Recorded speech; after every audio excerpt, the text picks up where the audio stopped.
오늘 말씀은 가나안 정복 전쟁이 일단락된 이후 땅의 분배에 대한 이야기가 계속해서 진행되고 있습니다. 당연히 땅을 정복했으면 땅을 분배하는 것이 마땅합니다. 그러나 오늘 우리에게 이 말씀이 뭔가 특별하게 다가오는 것은 오늘 말씀이 레위 지파의 땅의 분배에 대한 말씀이기 때문입니다.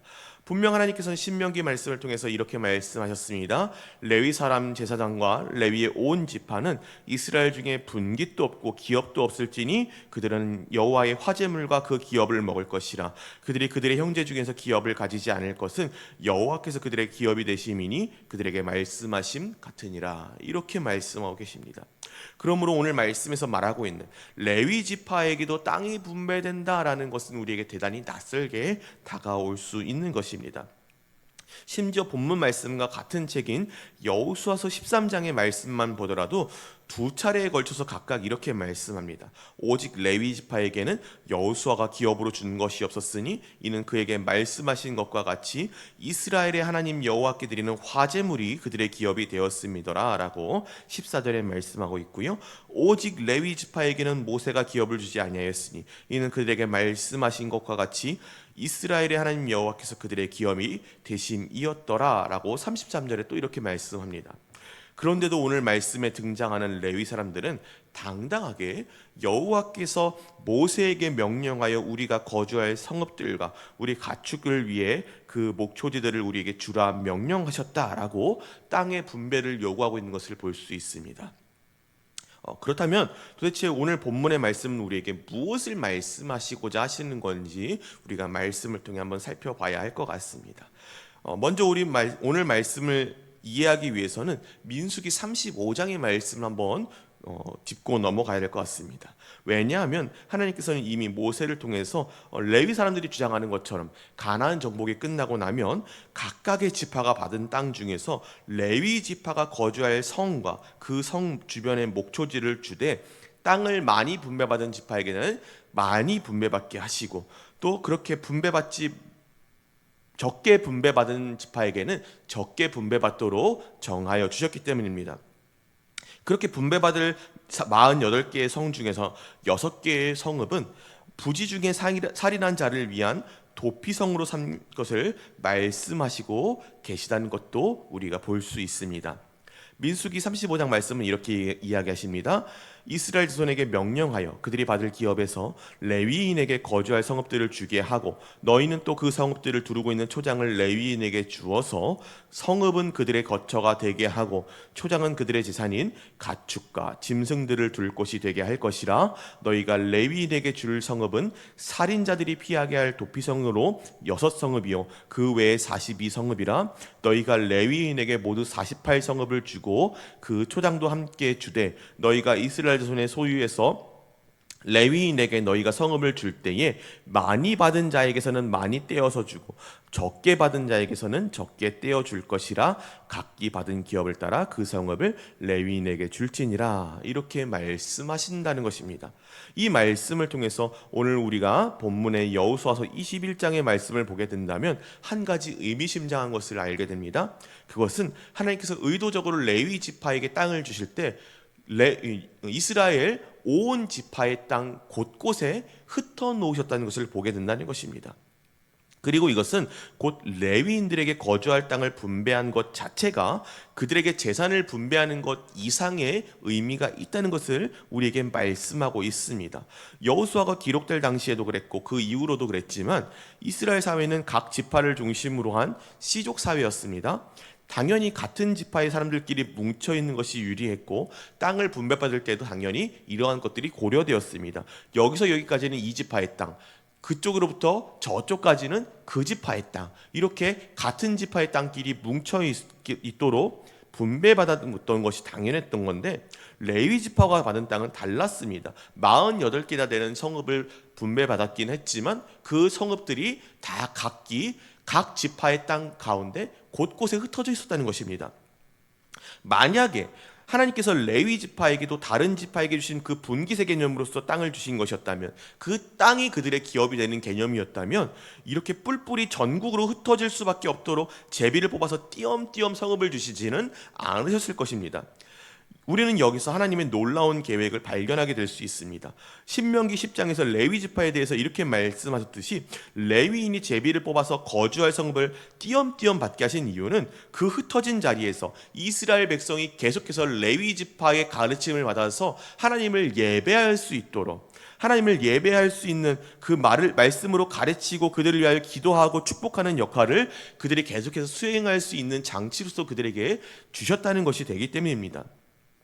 그때 여호와께서 레위 지파를 구별하여 여호와의 궤를 매게 하며 여호와 앞에 서서 그를 섬기며 또 여호와의 이름으로 축복하게 하셨으니 그 일은 오늘까지 이르느니라. 그러므로 레위는 그의 형제 중에 분깃이 없으며 기업이 없고 내 하나님 여호와께서 그에게 말씀하신 같이 여호와가 그의 기업이니라.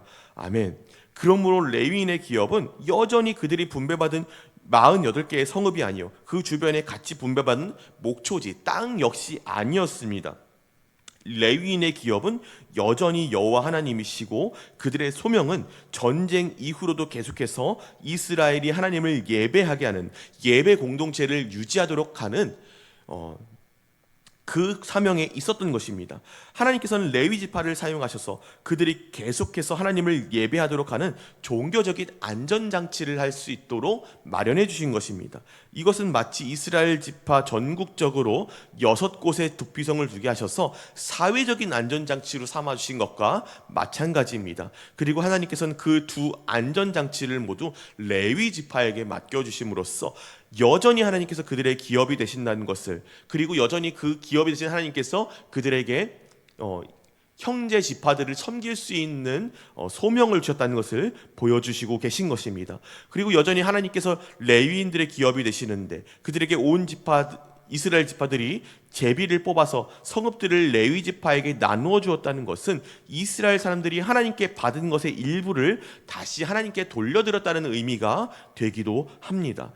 여호수아서 13장으로부터 19장에 이르기까지 하나님의 약속의 성취로 그 땅을 차지한 이스라엘 백성들이 이제는 20장과 21장에 걸쳐서 도피성과 또 레위 지파에게 주는 그 땅으로 인하여서 하나님 나라의 백성으로서 그들이 어떻게 살아야 할지까지를 보여주고 있다는 것입니다. 오늘 우리가 함께 읽은 여호수아서 21장 3절의 말씀은 오늘 우리에게 이렇게 말씀합니다. 이스라엘 자손이 여호와의 명령을 따라 자기의 기업에서 이 성읍들과 그 목초지들을 레위 사람에게 주니라. 이스라엘 자손이 여호와의 명령을 따라 자기의 기업에서 이 성읍들과 그 목초지를 레위 사람에게 줄 때 그 어떤 논의가 따로 있었던 것이 아닙니다. 그 어떤 이견이 있던 것이 아닙니다. 이 성읍은 내가 너무 중요해서 이 사람들에게 못 주겠고 이 성읍은 조금 이제 덜 중요하니까 줄 수 있겠고, 이러한 논의가 있었다는 얘기가 전혀 없습니다. 하나님께서 정한 방법대로 실로에서 제비를 뽑아서 나온 그 성읍을 레위 사람들에게 주었다는 것입니다. 여호와의 명령을 따라서요. 다른 얘기 안 했습니다. 그냥 여호와의 말씀대로, 여호와의 명령대로, 여호와께서 그 약속을 따라 나에게 주신 이 땅을 여호와의 명령대로 여호와의 방법에 따라서 여호와가 그 기업이 되신 레위 지파에게 주었다. 이것은 그대로 그들이 하나님의 말씀에 따라서 철저하게 순종했다는 것을 우리에게 보여줍니다. 어떤 논쟁이나 핑계가 이 안에 있지 않은 것입니다. 하나님의 명령을 따라 전진하여서 하나님이 주신 약속대로 받은 이 땅, 내가 하나님께서 우리에게 주신 그 약속대로 레위 지파에게 다시 돌려주었다는 것입니다. 그것이 바로 오늘 이스라엘 백성들이 우리에게 보여주는 하나님 나라 백성으로서의 삶의 자세인 것입니다. 사랑하는 성도 여러분, 말씀을 통해서 이 새벽 우리가 우리의 신앙을 점검해 보길 소망합니다. 좁은 시야로서 이 말씀을 본다면 이 말씀은 조금도 우리와 상관이 없는 것처럼 보일 것입니다. 도대체 수천 년 전 이스라엘 민족이 땅을 분배받고 제비를 뽑는 말씀이 나와 대체 무슨 상관입니까? 라고 말씀한다면 이 말씀은 나와 전혀 상관이 없는 말씀이 되는 것입니다. 그러나 그렇지 않습니다. 우리는 그 시대 사람들도 아니고 혈통적으로 이스라엘 사람들도 아니지만 오늘 말씀의 레위인들과 우리 간에는 기가 막힌 공통점이 있기 때문입니다. 그것은 말씀의 레위인들처럼 우리 역시도 이 땅에서 기업이 없고 다만 하나님께서 우리의 기업이 되신다는 공통점이 있기 때문입니다. 예수 그리스도를 믿고 그 이름으로 말미암아 하나님의 자녀가 된 우리는 이 땅에 소망이 없는 자들입니다. 오직 우리의 소망은 하나님 한 분 외에는, 또 그 아들 예수 그리스도의 이름 외에는 소망이 없는 줄로 믿습니다. 다만 하나님께서 우리의 기업이 되시고 그 하나님이 우리를 기쁘신 뜻대로 부르시고 믿음을 주셔서 예수 그리스도를 주라 시인하게 하시고 또 그 이름으로 인하여서 우리를 자녀 삼아 주신 그 은혜로 말미암아 우리가 이 땅에 이곳에 모인 줄로 믿습니다. 그러므로 사랑하는 성도 여러분, 우리에게는 레위인과 같이 하나님을 기업으로 받은 자로서 하나님으로 말미암아 우리에게 주어진 소명 역시도 같이 받은 자들입니다. 그들이 온 이스라엘의 각지에 흩어져서 도피성에 찾아온 자들을 맞이하고 또 그들 각각 삶의 자리에서 백성들을 하나님의 말씀으로 가르치고 하나님을 예배하게 하고 백성을 위하여 축복하며 하나님께 기도하게 하신 것처럼 오늘 이 자리에 모든 자들에게도 동일한 소명이 주어진 것입니다. 예수께서 나와 말씀하여 이르시되 하늘과 땅의 모든 권세를 내게 주셨으니 그러므로 너희는 가서 모든 민족을 제자로 삼아 아버지와 아들과 성령의 이름으로 세례를 베풀고 내가 너희에게 분부한 모든 것을 가르쳐 지키게 하라. 볼지어다 내가 세상 끝날까지 너희와 항상 함께 있으리라 하시니라. 아멘. 이 말씀처럼 우리에게는 우리가 각각 서 있는 그곳에서 삶의 처소에서 하나님의 말씀으로 세상에 전하고 그들이 하나님을 알게 하고 그들을 위해 기도하고 축복하고 그들로 하나님을 예배하게 하는 것이 우리의 소명인 것입니다. 더 나아가 우리에게는 레위 지파에게 6곳의 도피성을 주셨다는 것을 기억해야 합니다. 하나님께서는 그 도피성을 레위인들에게 맡기시고 또 인간이기 때문에 약하고 어리석어 실수하고 실패할 수밖에 없는 그 인생들이 도움을 받을 수 있게 해주셨던 것처럼 같은 것을 우리에게 요구하고 계시기 때문입니다. 우리 역시 우리 주변을 돌아봐야 합니다. 내 주변의 형제 자매가 이웃이 힘들어하고 있는데 도움을 요청하고 있는데 내가 외면하지 않았는지 오늘 이 시간 점검해 봐야 할 것입니다. 그리하여서 오늘 이스라엘 백성들이 순종한 것처럼 하나님께서 우리에게 맡겨주신 그 소명에 따라 충성하고 순종하여서 즉각적으로 하나님 나라 백성으로서 오직 하나님의 말씀에 아멘으로 화답하여서 정말로 하나님이 우리의 기업이 되신 자들로서의 그 모습에 합당하게 살아가는 자들, 하나님 나라의 예배 공동체 되시길 우리 주님의 이름으로 축복합니다. 기도하시겠습니다.